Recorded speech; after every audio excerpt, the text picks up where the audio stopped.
Bienvenida a la quinta sesión del seminario de Calles. En esta ocasión nos va a hablar Víctor Hugo Patti acerca de representación espinal de superficie.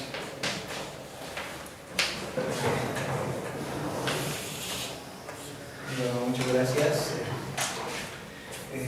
Les voy a hablar de algo que es, digamos así, el área en la que estoy trabajando en el doctorado. Esto viene a, digamos, como un tópico de la geometría riemanniana, que es esto de la geometría espinorial. Siendo muy consciente, ¿no?, de que el público no debe estar, digamos así, pocos deben conocer acerca de geometría riemanniana y mucho menos de geometría espinorial, ¿no?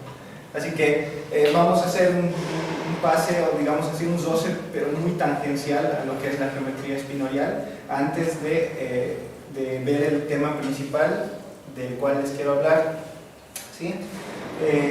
Entonces vamos a, digamos, dividir la plática en dos partes. En la primera parte vamos a hablar acerca de estructuras espinoriales.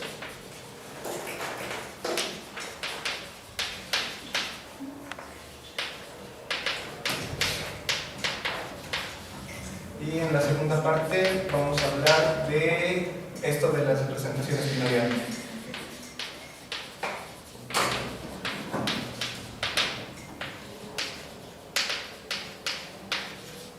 Sí, entonces, para iniciar vamos a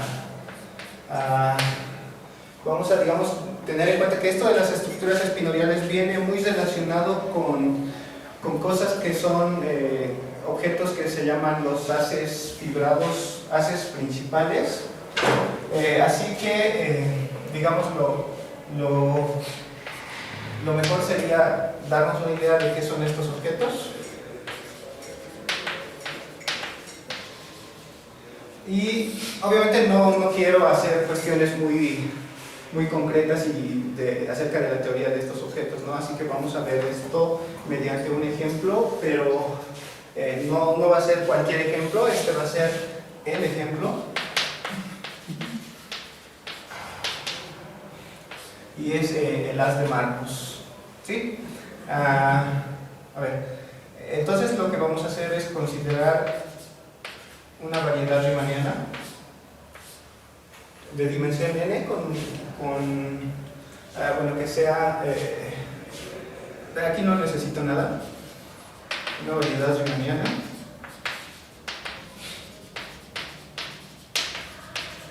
y lo que vamos a hacer es recordar que si tomamos un punto P en la variedad, entonces un marco para su espacio tangente es una colección de vectores,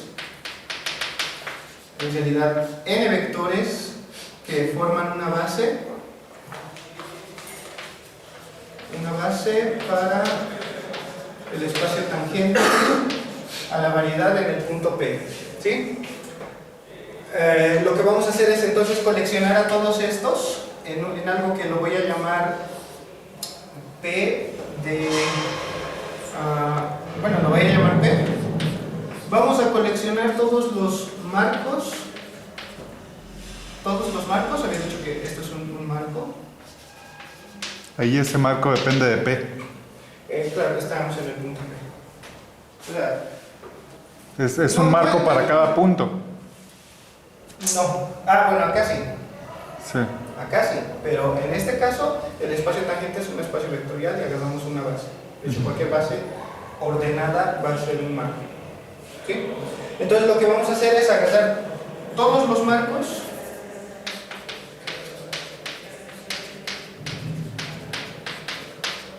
en todos los puntos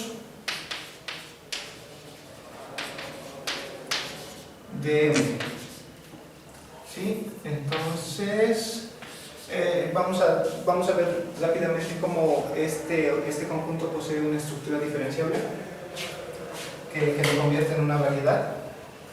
Digamos, podemos escribirlo mejor como usando esta notación. Todos los U's eneadas de vectores que son U marco para el tangente P en M con P variando en M. Podemos notar directamente que existe una aplicación canónica que me asocia a cada marco del espacio tangente en el punto P, ¿no? Lo voy a llamar Pi, y actúa como a un marco U en el espacio tangente P, le asocia punto P. ¿Sí? Entonces, lo que vamos a hacer es tomar una carta de coordenadas para la variedad M. ¿Sí? Entonces, lo que sabemos es que localmente en todos los puntos de U nosotros tenemos una base del espacio tangente, ¿no? La base asociada a esta carta, y este me genera cualquier vector tangente en los puntos P variando P en U. ¿Está bien? Así que si digamos nosotros tomamos un marco en el espacio tangente, lo que notamos es que cada uno de estas componentes, Víctor, perdón. Estas U de acá no tienen nada que ver con las U de allá, ¿verdad? Aquí esos son cartas. así. Sí, Es que están en MathFrag, güey. ¿Que no ves? no se trae el computador. Ok. Sí, perdón, la U pequeña y la U grande, ¿no? Entonces, digamos, U es un marco para el tangente PL. Entonces es una colección de n vectores. Cada uno de esos vectores, J, se puede escribir de manera única con una combinación lineal de estos vectores X, Y en el punto de la proyección, ¿no? Y de U, y con coeficientes X, Y, J, depende de J, y que depende del marco U, ¿no? Entonces, lo que podemos notar es que podemos asociarle a este marco una matriz X y J de U. Ya que es una base, ya que el marco es una base, esta matriz es invertible y de tamaño n por n, ¿no? Bien, entonces eso nos sugiere que consideremos lo siento, aquí estoy tomando U es un marco para este tangente TM donde el P está en 1, ¿no? Bien, entonces esto me sugiere considerar la aplicación X dato de la preimagen bajo la proyección pi de la carta en la imagen de la carta en su conjunto de n cruz la matriz asociada a esta, ¿no? El grupo general lineal. ¿Cómo va a funcionar esta? Va a funcionar agarrando cada U, le va a asociar aquí la proyección, pero a través de la carta X de pi de U, y acá le vamos a asociar la matriz X y J que depende de U. Entonces es sencillo ver que este objeto es una biyección.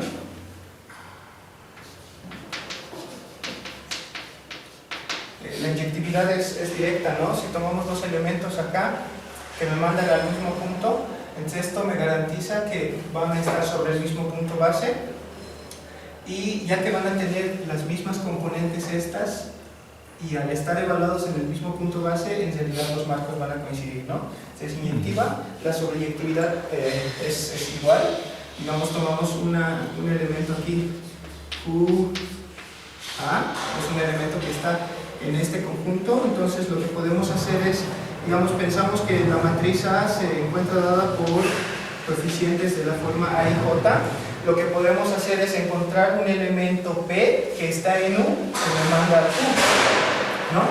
A este lo puedo escribir como X de P, y lo que hago es definir el marco, defino estos, ¿no? Defino UJ para hacer la suma y de 1 a n estos coeficientes a y j en estos puntos, x y en el punto p.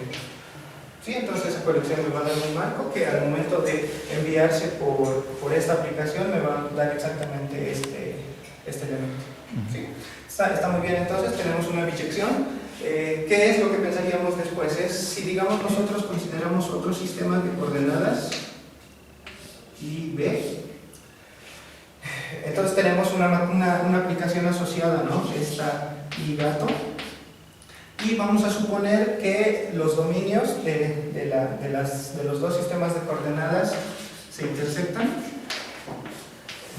Entonces tiene sentido considerar esta aplicación y gato compuesta con x gato inversa, que va a ir de algo como esto, ¿no? X de Q intersección B plus el grupo general lineal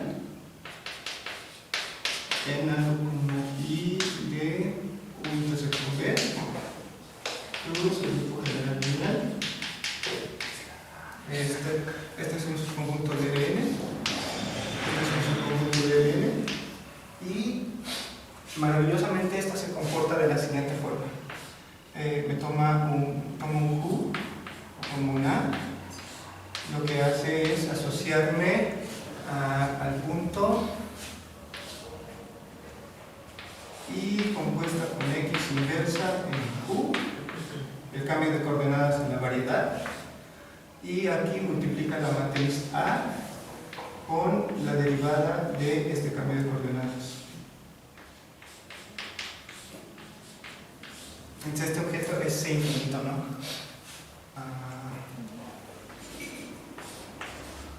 Entonces ya está, con eso podemos darle una estructura de variedad diferenciable a este conjunto P, pidiendo que estas aplicaciones sean los diplomas mismos. ¿Sí? Observaciones. Entonces aquí lo primero que vamos a notar es que esta aplicación proyección con esta estructura diferenciable va a ser una aplicación de infinito. Entonces vamos a notar así, es infinito, y es sencillo, ¿no? Porque por definición lo que hacemos, digamos, es tomar una carta, esta, voy a anotarla, y B, esta en M, una carta en M, y me tomo una carta de esta, X gato,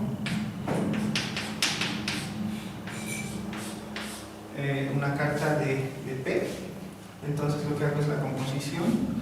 Este se comporta algo como X gato inversa y compuesto con él en un punto QA. Esto lo que me manda es el cambio de coordenadas. ¿Sí? Entonces es infinito. La segunda propiedad que vamos a notar es que existe una acción natural del grupo general lineal en el mismo P, que hace lo siguiente, ¿no? Acá da un marco U y acá da una matriz invertible. Lo que me hace es multiplicar de esta forma, U multiplicado por A. Sí, está bien, ¿no? El U son vectores que están escritos en esta forma. Anotamos la matriz A, digamos, acá, y lo que hacemos es la multiplicación y obtenemos otro marco, ¿no? Entonces esta aplicación también es infinito, y además nos hace una propiedad muy interesante, que el resolver esto para un U fijo solo sucede solo si A es la identidad. ¿Sí? Creo que tiene un nombre esa propiedad de la acción, si no me equivoco es algo libre. ¿Tiene, verdad? Okay, entonces No tendría que actuar con la inversa. ¿perdón? No tendría que actuar con la inversa o algo así. No. Sí. Una acción por la derecha. Bueno. Sí. Bien, entonces, ¿qué es otra cosa que podemos notar?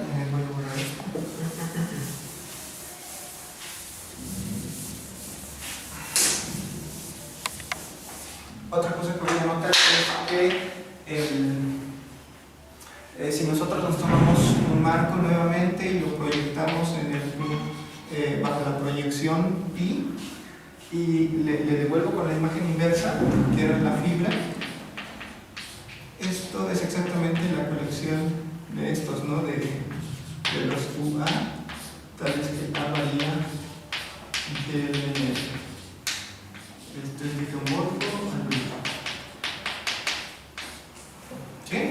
Esas son las órbitas. Entonces, ya habrán notado que estos son, digamos, los análogos de los haces vectoriales, pero con fibra un grupo de Lie, ¿no? Bien, entonces lo que digamos a nosotros nos interesa, como les había dicho, era conocer qué es un haz principal, y esto lo describe todo, ¿no? Un haz principal es una variedad, es digamos una terna, una variedad diferenciable aquí arriba, sobre la cual actúa un grupo cualquiera. En este caso podemos también, ¿no? Actúa un grupo por la derecha, cumpliendo, actúa un grupo por la derecha de manera C infinito. Lo que podemos ver es que cuando proyectamos la fibra a la base, obtenemos el mismo punto para toda la fibra. Tenemos las X gato y sus abiertos que actúan, que son las trivializaciones locales, ¿no? Pues básicamente esa es la idea de lo que es un haz principal. Ejemplos se obtienen, digamos, fácilmente como cocientes de grupos de Lie, las esferas,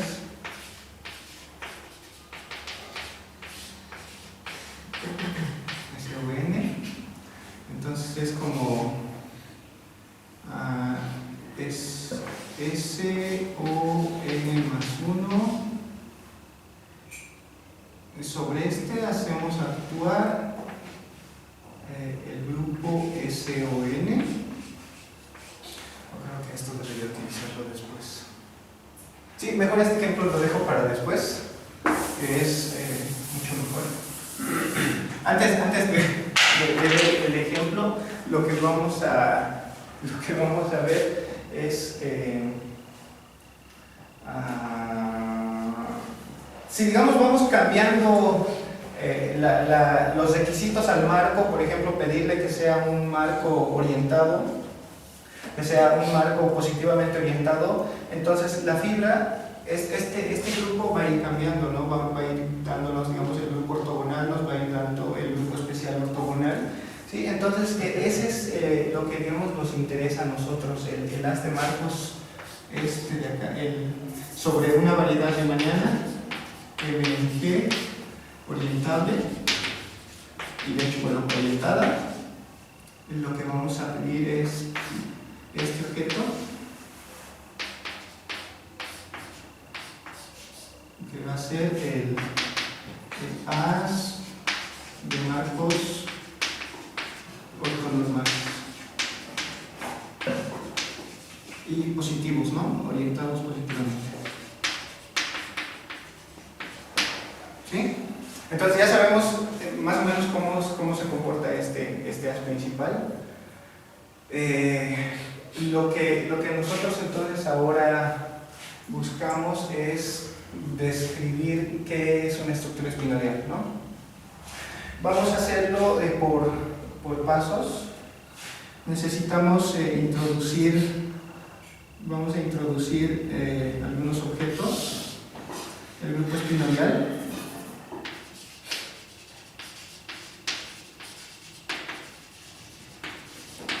El grupo espinorial, que es spin N.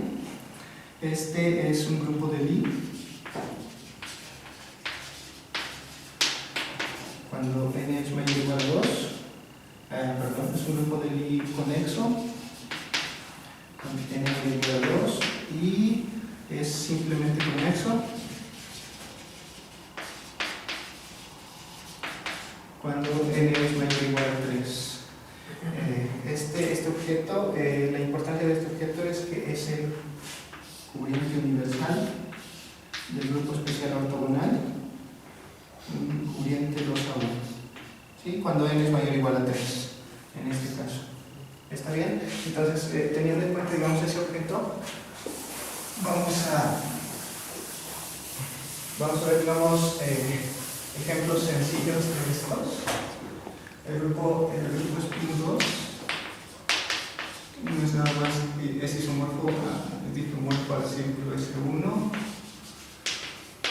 Spin 3 es la esfera dimensión 3 con la multiplicación cuaterniónica. Aquí estamos con la multiplicación compleja, ¿no? Digamos, con esto aquí, ¿no? El grupo spin 4 es isomorfo a S3 plus S3.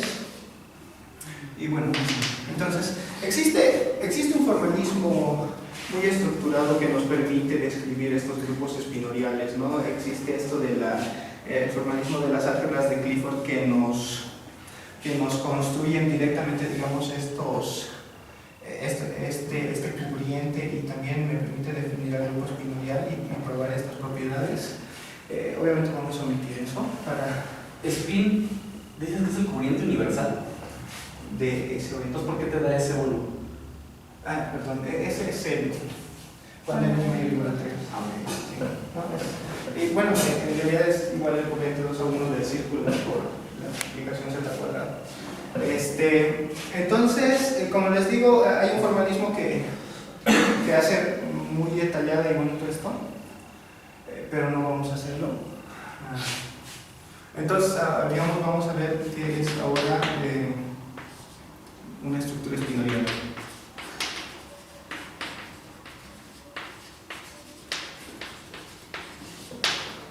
Bueno, entonces ya sabemos cómo funcionan estos de los haces principales. Entonces, una estructura espinorial no es nada más que, bueno, pedimos esto siempre, ¿no? ML, una variedad riemanniana orientada, y vamos a decir que una estructura espinorial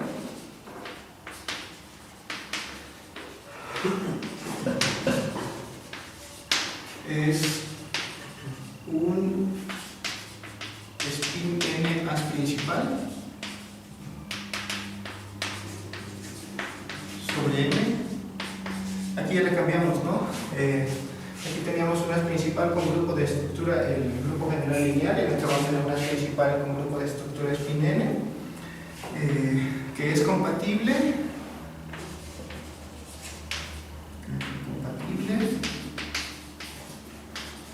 con, bueno, primero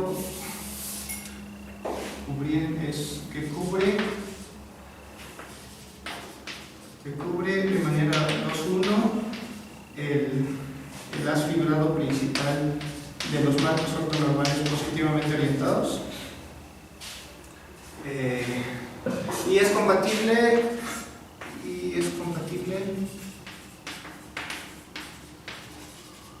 con el cubriente 2-1. El cubriente, que habíamos escrito, ¿no? S o N. Muy bien, entonces vamos a ver pasar esas cosas muy rápido.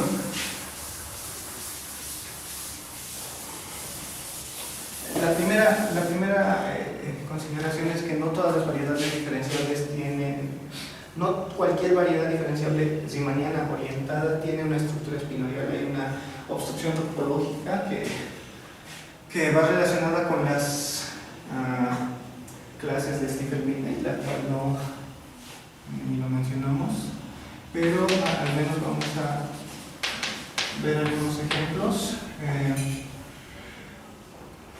Los triviales son aquellas variedades riemannianas orientadas que tengan as tangente trivial, ¿sí? Las variedades cuyo as tangente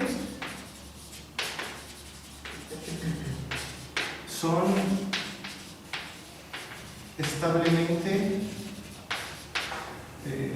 ¿cómo se dice? Paralelizable, ¿no?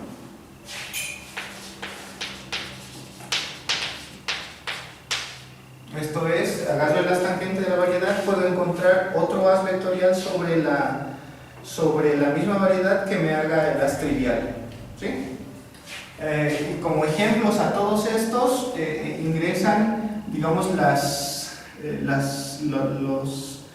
imágenes inversas de los valores regulares de aplicaciones diferenciables, ingresan los grupos de Lie y las variedades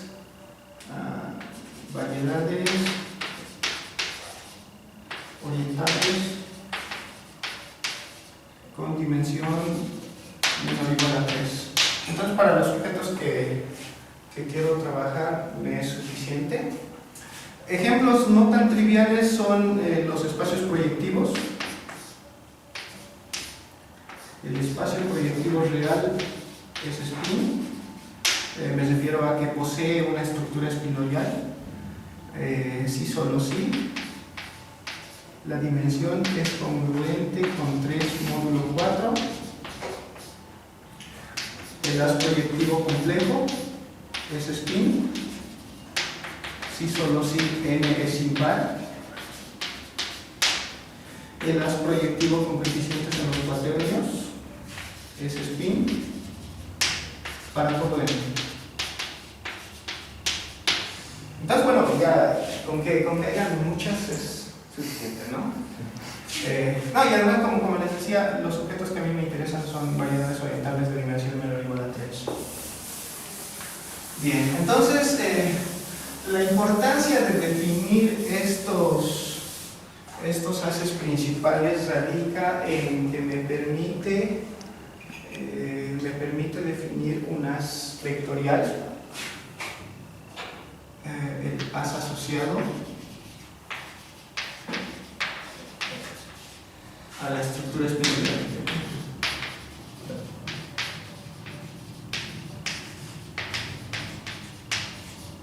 Bueno, entonces no vamos a hacer muchas más cuentas para no mezclarnos tanto.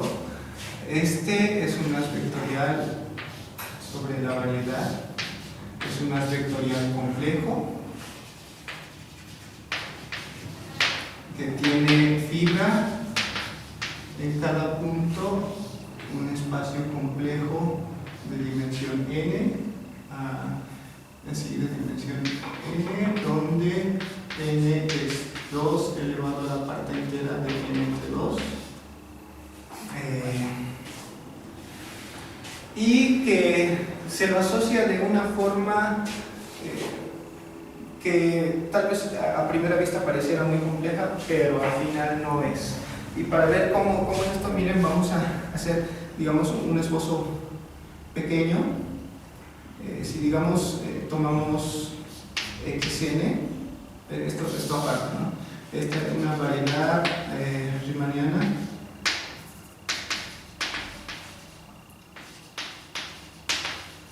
orientada. Entonces, nosotros podemos considerar el haz de marcos ortonormales sobre x. Sobre este sabemos que actúa el grupo SON, y lo que hacemos es considerar la representación canónica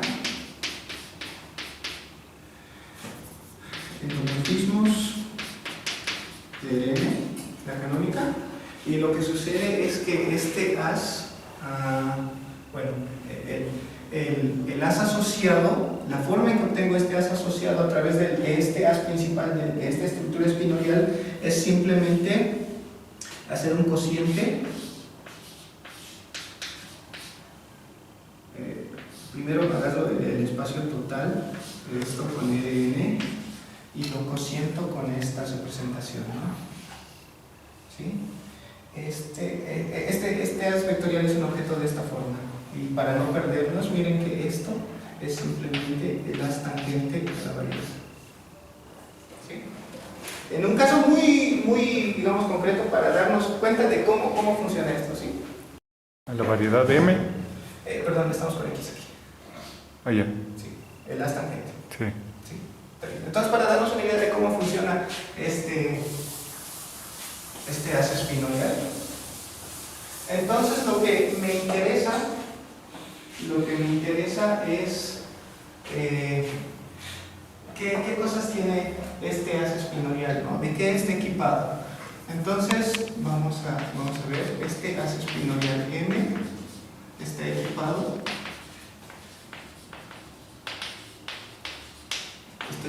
con una multiplicación. Puedo multiplicar vectores tangentes por secciones de este haz vectorial, ¿sí? Entonces, obtengo algo así. Vectores tangentes, secciones de este haz en secciones de este haz. Esto funciona como x phi, bueno, vamos a denotarlo así, y que cumple una propiedad que es exactamente la propiedad de Clifford. Multiplicar dos veces me sale el cuadrado, la norma al cuadrado del vector. Está equipado con una derivada covariante, una conexión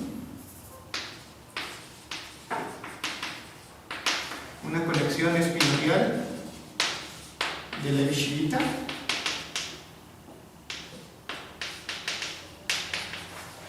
Esto es, dado un vector tangente,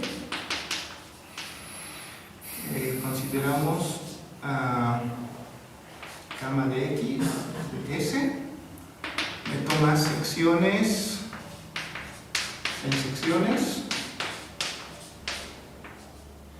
y que es compatible con la multiplicación. Compatible con la multiplicación y la conexión de Levi-Civita de la variedad. ¿Sí? ¿Qué quiere decir?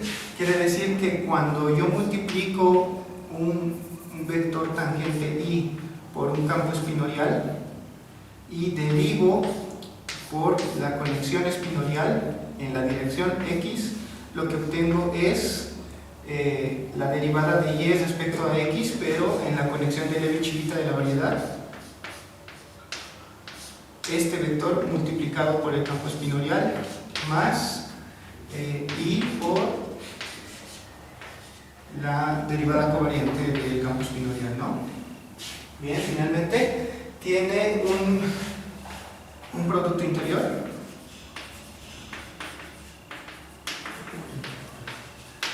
hermitiano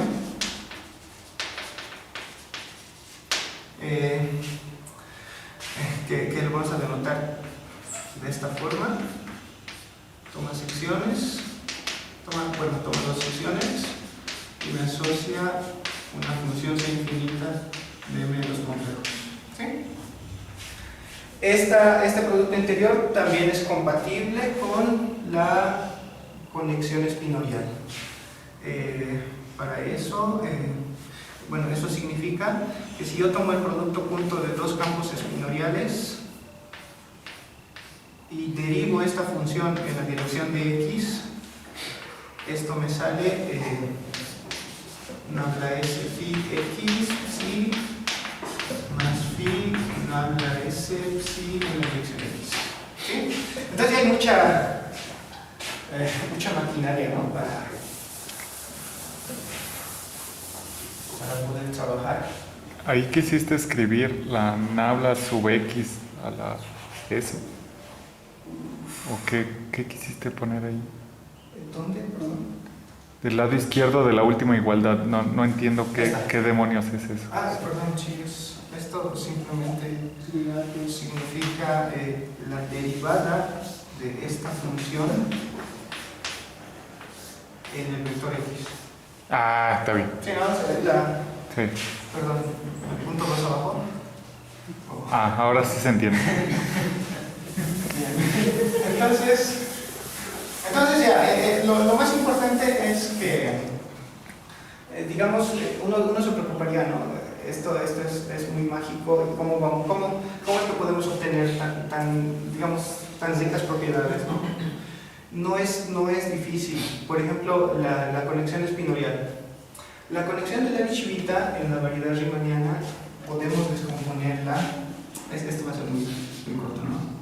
La conexión de Levi-Civita de la variedad riemanniana la podemos descomponer como una derivación más una unoforma que toma valores en el álgebra de Lie de las matrices antisimétricas, ¿no?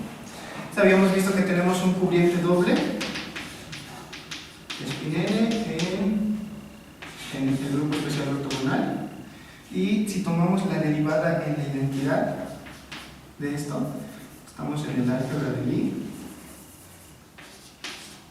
Entonces lo que hacemos es subir esta uniforme que toma valores en esta matriz antisimétrica, lo que hacemos es jalar, ¿no? Jalamos y así obtenemos la conexión espinorial. ¿Sí? Entonces no es muy difícil si uno se pone a hacer los detalles, entonces sí va a comprender muy bien, pero para nuestros propósitos vamos a suponer que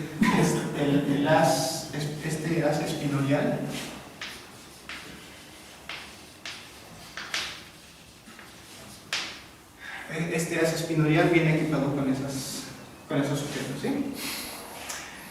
Lo siguiente sería definir el operador de Dirac.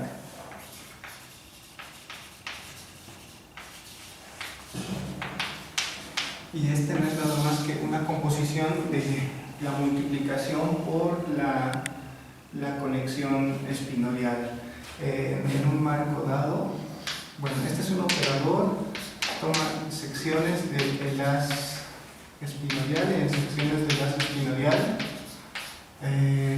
dado por una combinación lineal. Multiplicamos EI por un habla S y EI, donde E1, EN es un marco ortonormal tangente de la variedad riemanniana, ¿sí? Se puede probar que esto no, usando las propiedades de Llano, que la conexión espinorial, se puede demostrar que si cambiamos de marco, entonces el operador se mantiene invariante. Otra propiedad que podemos destacar es que, bueno, todavía. Ejemplos. Bien, para los ejemplos vamos a agarrar lo más trivial que conocemos. Vamos a agarrar EN. Este tiene haz tangente trivial. Por lo tanto, va a tener haz de marcos ortonormales trivial, va a tener estructura espinorial trivial, haz espinorial trivial. RN plus Cn, donde n es igual a 2 a la parte entera de n entre 2. ¿Sí? Por lo tanto, secciones de este haz espinorial sobre Rn se van a identificar con funciones C infinito de Rn en Cn. ¿Está bien? ¿Qué va a ser el operador de Dirac? Digamos en dimensión n igual a 1. El operador de Dirac va a ser, bueno, todavía habíamos visto los espinores. Espinores son funciones que van a ir de R en C. Y el operador de Dirac va a ser simplemente la multiplicación por I de psi dt, la coordenada canónica en N. ¿Sí? N igual a 2. Los espinores son funciones que van de L2 en C2, y el operador de Dirac se puede escribir como, pues aquí utilizamos coeficientes matrices de las matrices de Pauli. Parcial psi respecto a x1 más I parcial respecto a x2 de psi. ¿Está bien? N igual a 3. Los espinores son funciones que van de R3 en C2, y el operador de Dirac se puede escribir nuevamente, utilizamos las matrices de Pauli, que vamos a denotar simplemente así: parcial psi respecto a x más psi2, parcial psi respecto a y más sigma 3, parcial psi respecto a z. Si pensamos a C2 como los cuaternios, Estos de acá los podemos identificar y obtener el operador de Dirac de la forma I parcial respecto a X más J parcial respecto a Y más K parcial respecto a Z. Son el I, J, K son las unidades imaginarias de los cuaternios, ¿no? Bien. Entonces yo creo que ya estamos preparados para lo que sigue, que es lo más importante y espero que eso sí sea mejor comprendido. Una última observación. Antes de acabar, vamos a notar que si nosotros tomamos el cuadrado a este operador de Dirac, acá, si operamos una vez más, lo que obtenemos es menos el laplaciano respectivamente. Y eso vale en cualquier dimensión, ¿sí? Posiblemente este fue el inicio del operador de Dirac, cuando Paul Dirac hizo la descripción de las ecuaciones de movimiento de un electrón, ¿sí? Es lo que necesitaba era obtener más o menos así la raíz cuadrada del laplaciano, que tendría que ser un operador diferencial de primer orden, ¿no? Para que su cuadrado sea de orden 2. Entonces, posiblemente fue el inicio del estudio de este objeto del operador de Dirac, ¿no? Pero ya hay otro formalismo. Bien, entonces, ahí está.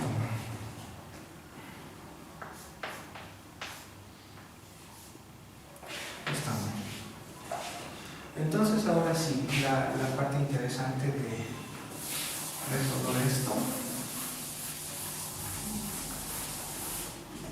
¿Cuánto tiempo tengo? Tienes casi 20 minutos. Excelente. Bien, como les digo, es la parte más interesante de todo esto. Yo hubiera preferido no pasar por todo esto, pero... Nosotros también.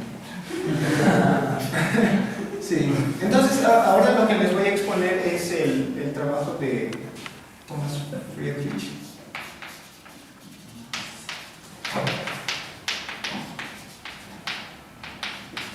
Del año 1998,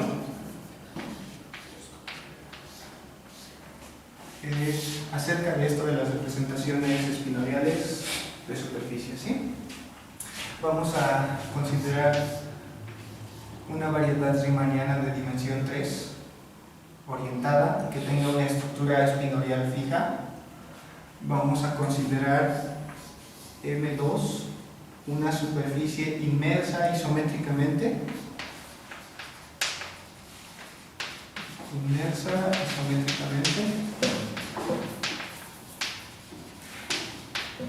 Entonces habíamos dicho que esta es orientada con estructura espinorial fija.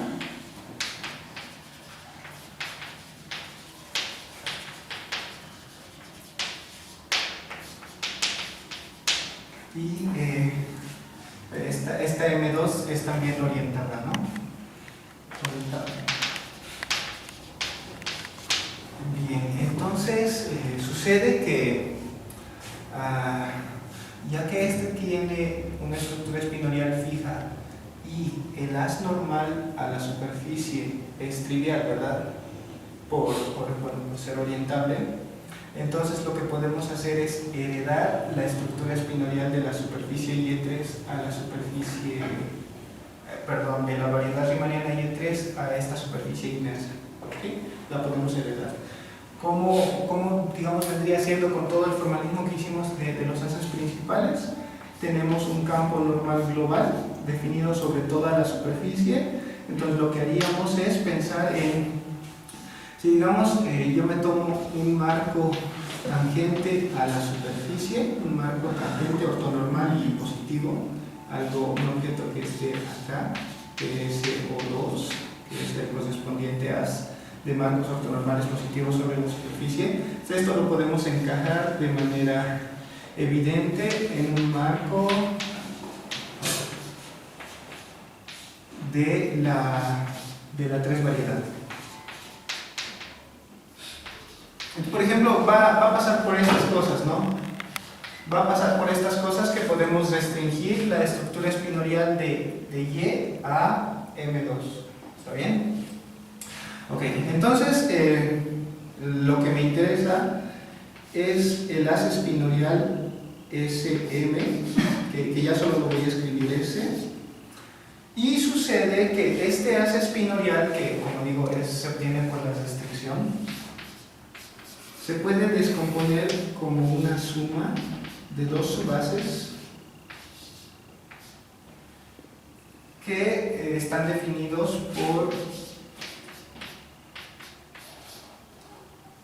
por lo siguiente, ¿no? Son todos los espinores que al multiplicar por E1 por E2, este E1 E2 es un marco tangente a M, multiplicado por phi y multiplicado por la estructura compleja canónica en el espacio de espinores. Esto me da más o menos phi. ¿Sí? Bien, entonces hasta ahí. Sucede que si nosotros calculamos esto cuando hacemos la representación espinorial en dimensión 3, sucede que este elemento E1, E2 actúa sobre los espinores de igual forma que E3, donde E3 es pues la componente normal, actúa de la misma forma. Entonces lo que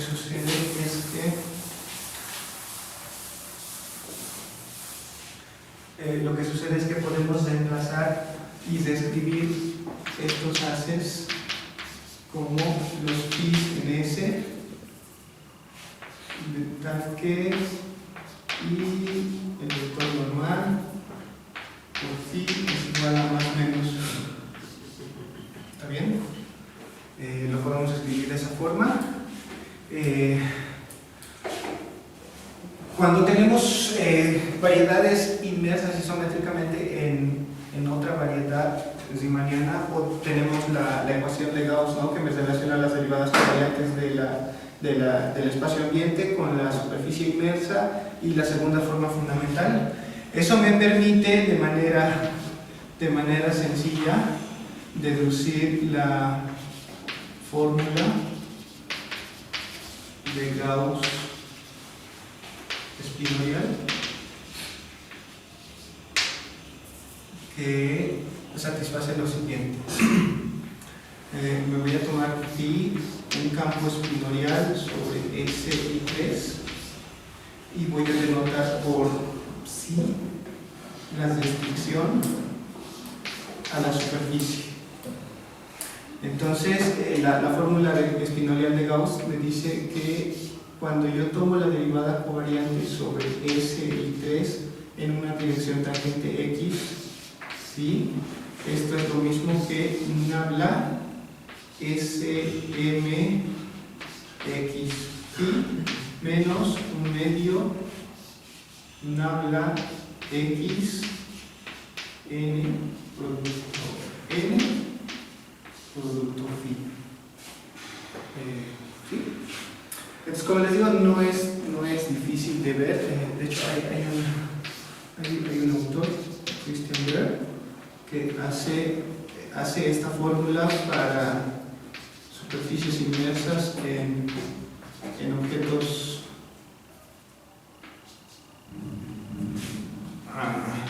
en cualquier subvariedad, ¿sí?, en cualquier dimensión y para cualquier subvariedad. Él obtiene una fórmula de Gauss, pero en el caso de dimensiones pequeñas es muy fácil hacer esto. Lo que podemos hacer acá es lo siguiente. Miren, si nosotros tomamos un espinor paralelo, ¿qué quiere decir eso? Habíamos hablado del operador de Dirac sobre Rn, ¿no? Sobre las espinorial a Rn. Y habíamos identificado esas secciones como funciones de Rn en Cn. Entonces existen las funciones constantes. Esas funciones constantes son aquellos que vienen a ser los espinores paralelos, ¿sí? Entonces, esos espinores paralelos quiere decir que la derivada en cualquier dirección va a ser 0, ¿no? Es el caso particular. Suponemos phi paralelo. Esto quiere decir gamma S, nabla, idénticamente 0. Obtenemos nabla S, SM, y seguimos con la restricción. Va a ser un medio de nabla X normal N phi. ¿Está bien?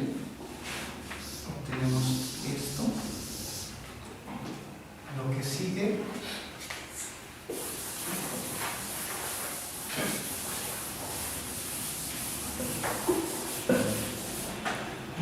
es lo siguiente. El operador de Dirac sobre este haz espinorial va a estar dado como E1 nabla E1 phi más E2 nabla phi E2. Entonces lo que sucede es, podemos calcular, ¿no? Usando esta expresión, calculamos y vamos a obtener algo como un medio de E1 nabla E1 N más E2 nabla E2 N, todo esto multiplicado por N multiplicado por phi. Entonces, para darnos cuenta de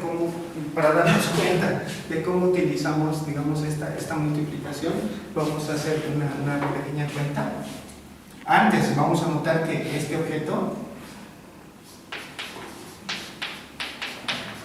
que a cada X me asocia nabla XN, es exactamente la segunda forma fundamental de la superficie, simétrico. Entonces, digamos, si pensamos en la matriz de esta transformación en el marco E1, E2 simétrico, lo escribimos como alfa, gamma, gamma, beta. Entonces, esta expresión se convierte nada más en E1, nabla E1N, perdón, alfa E1 más gamma E2 más E2 gamma E1 más beta E2. Esto va a ser igual a acá. Cuando actuamos sobre los espinores, al multiplicar el mismo vector, lo que sucede es salir con el negativo de la norma, ¿no? Entonces este va a ser menos alfa, E2 con E2 va a ser menos beta, y voy a obtener acá el término común gamma E1 por E2 más E2 por E1. Esto es 0. Bueno, en realidad es menos 2 veces el producto punto de la métrica de E1, E2. Sí, por eso sí. Entonces vemos que esto es menos la traza de este endomorfismo,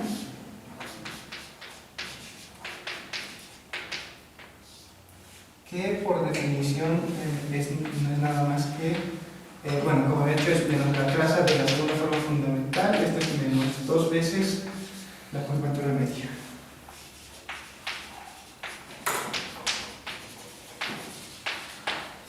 Por lo tanto,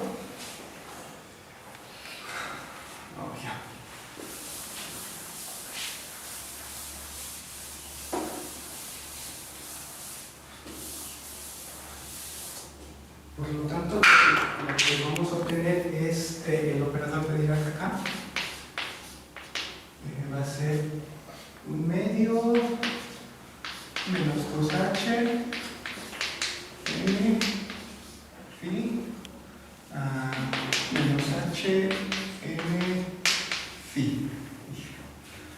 Esta propiedad me dice que si descompongo phi en las dos partes, en la parte positiva y negativa, lo que tengo es la siguiente, ¿no? D phi más d phi menos igual a menos h n por phi más menos h n por phi menos. ¿Está bien?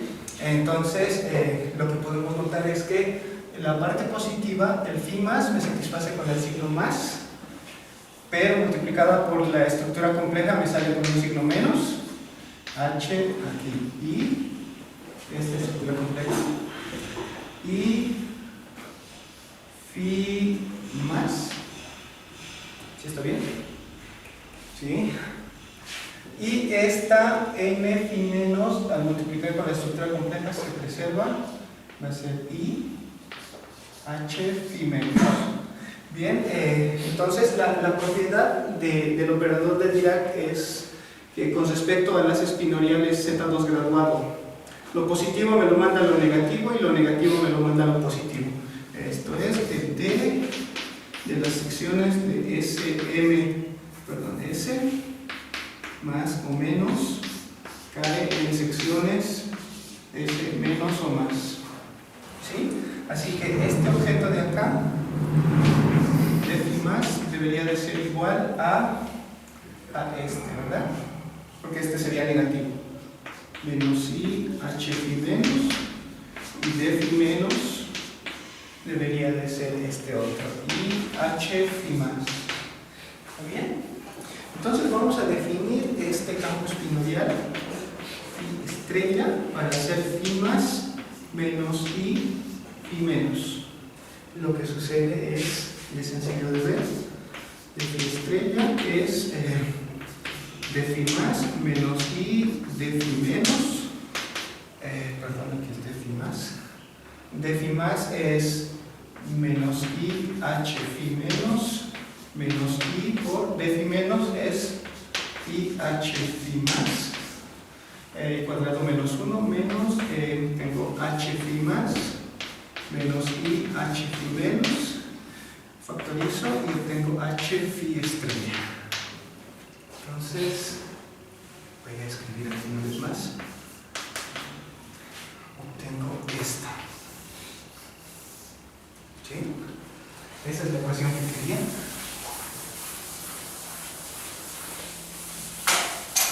Lo importante es que podemos escribir de forma explícita. Este va a ser como, bueno, usando esta descomposición, podemos escribir, esto es como phi más menos phi menos, esto es un medio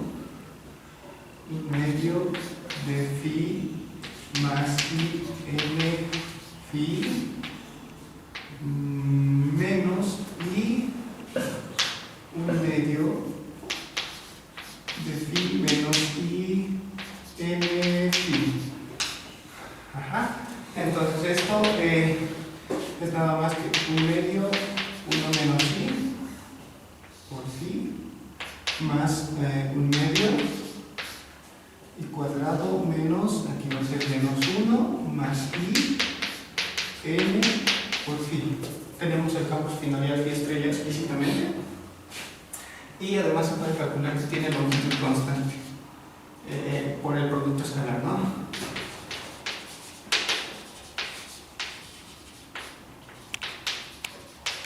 Muy bien, entonces proposición.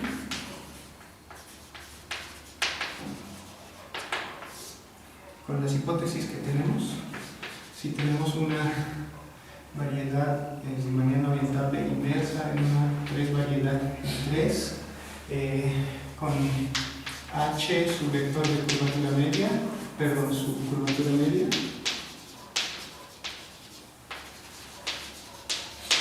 entonces existe un campo espinorial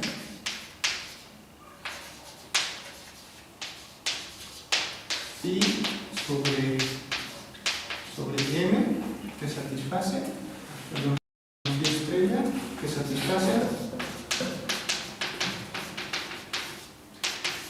de phi estrella y además la norma constante no cero. ¿Sí? Bien, entonces en los últimos minutos voy a dedicar a ver el recíproco. ¿Cuántos últimos minutos? A lo Galois se levanta. Es recíproco. ¿Qué sucede en abstracto? ¿Qué sucede si en este caso yo tengo dos variedades riemanniana orientable y sobre esta voy a dar una función de m en L C infinita? Voy a suponer que esta tiene estructura espinorial. Bueno, voy a dar una estructura espinorial, voy a fijar una estructura espinorial. Entonces, también vamos a suponer que existe ¿sí? un campo espinorial, solución de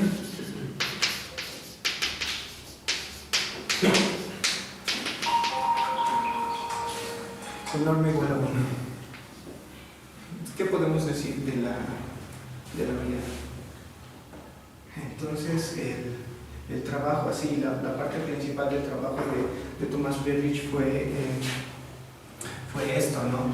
Él se dio cuenta que si, digamos, tomamos el producto punto de la conexión espinorial, fijando este, ¿no? Ya tenemos a este, tomo la conexión espinorial y realizo esta operación, el producto interior hermitiano que existe, y le saco la parte real. Esta es una forma bilineal simétrica. Pero bueno, esto pasa por muchas cosas, ¿no? Una de las cosas es, por ejemplo, considerar aquí, este A se descompone como una suma de dos partes, phi más, phi menos, pero que ya no son como estas, ¿no? En acá las conocíamos porque estábamos inmersos en una variedad ambiente, pero en este caso ya no conocemos cómo son, solo tienen una parte positiva, una parte negativa. Entonces pasan por muchas cosas, se consideran, digamos, primero este tipo de formas, phi más y phi menos, y utilizando la ecuación de Dirac se puede deducir que es una forma bilineal. Entonces, como les digo, pasa por todo eso. Una forma bilineal simétrica que por lo tanto me permite definir un endomorfismo simétrico de las tangentes en las tangentes,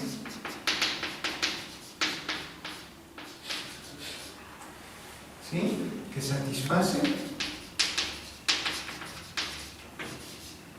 una variable phi en S, E de X y la traza de E menos H.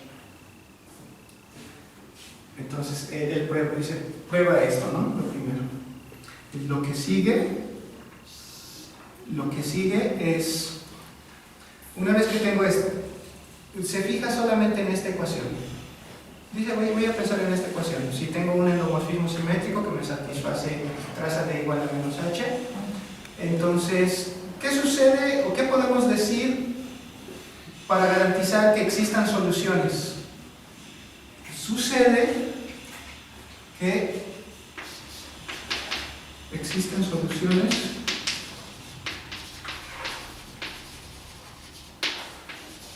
de estrella si este endomorfismo simétrico satisface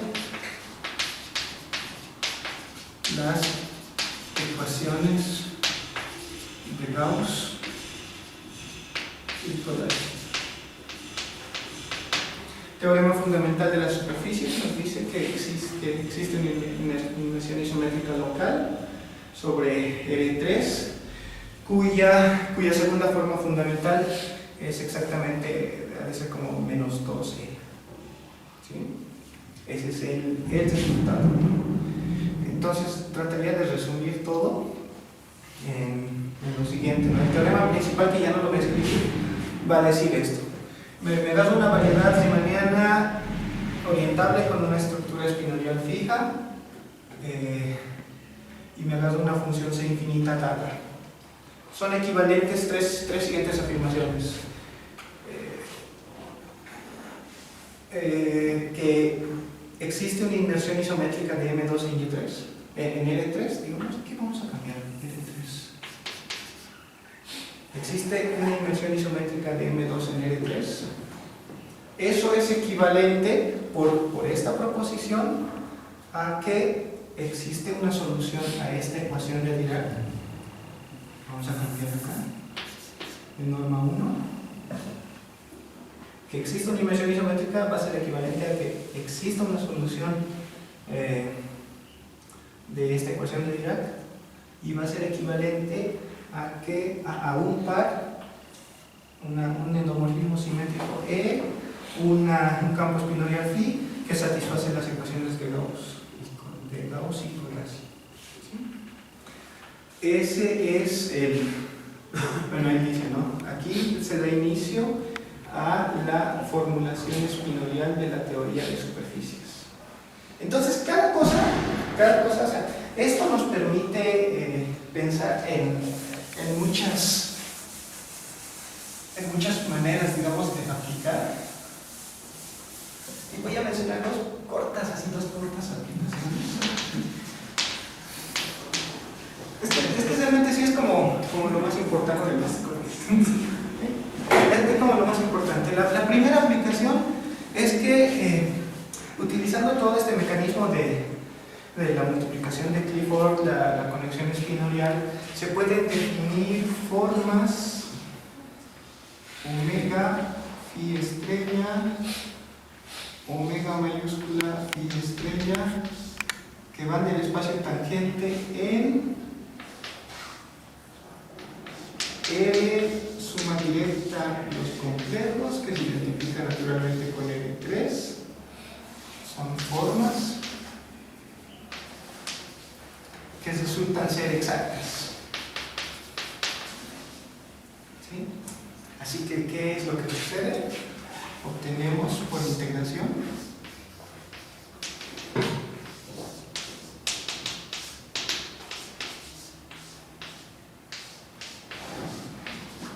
la inversión isométrica.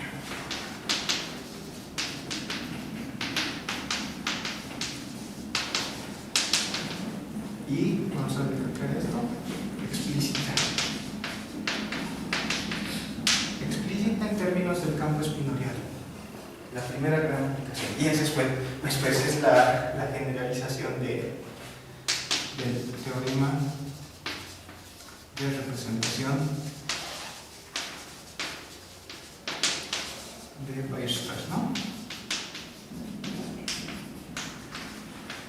Él tiene trabajo para superficies mínimas en L3, ¿no? Que depende de dos funciones holomorfas. Eso de hecho era parte de la motivación de hacer esta correspondencia. Pero bueno, esto ya es en términos generales. Y la segunda aplicaciones, digamos así, aplicaciones matemáticas en el sentido de tratar de encontrar demostraciones más sencillas a pruebas que digamos han costado mucho tiempo. Hay una construcción de Lobson en su trabajo de el comportamiento global de las superficies mínimas en esferas. Lo que hace es asociar a cada superficie mínima inmersa en una esfera S3, le asocia, digamos así, le asocia una inmersión isométrica en L3. Aquí es mínima, ¿no? La curvatura media en este caso es 0, pero le asocia una inmersión isométrica en L3 cuya curvatura media es idénticamente menos 1. Con esto se lo puede hacer en dos filas. Dice, digamos, tomamos phi que satisface lambda S de S3 x phi igual a 1 medio de x phi. Estos son los espinores de Killing. sobre la esfera, tomamos uno de esos, restringimos a la variedad y nos da el operador de Dirac, esto. Este phi es la restricción a él. Por lo tanto, esto me dice por el teorema que puedo asociarle una inmersión isométrica en R3 de curvatura media menos 1. Y ya está.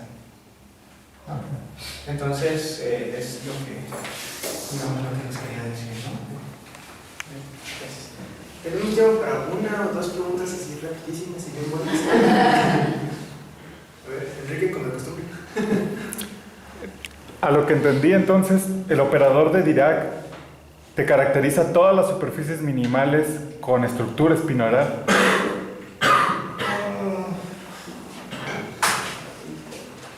Si tienes una superficie con estructura espinorial cuyo operador de Dirac es 0, entonces es minimal, no puede haber otro. Sí, y te voy a decir por qué. De hecho, era lo que quería decir, ¿no? Sí, aplicación 3. No, esta es como la motivación. La motivación tardía. Terminamos con la motivación. Esto es genial. Agarramos una superficie inmersa en L3. ¿Sí? Minimal. Curvatura media idénticamente 0. Entonces, el teorema de representación de Weierstrass te dice que puedes representar esta superficie vía, mediante una parametrización local por dos funciones holomorfas. Z, su conjunto de C en la parte real de estas integrales. F, 1 menos G cuadrado de Z, la integral de I, F, 1 más G cuadrado de Z, y la integral de 2 veces fg de z. ¿Está bien? Fg. Bueno, entonces lo que sucede es aquí, en este caso tengo que f y g son holomorfas. Bien, entonces, utilizando el formalismo espinorial, tenemos que las ecuaciones de Cauchy-Riemann para las funciones f y g son equivalentes a esto, donde phi es el campo espinorial, g, f de z. Ahí está. Como el tiempo nos apremia, yo creo que dejamos el resto de las preguntas para el proseminario. Mejor le agradecemos ahorita por su platicar.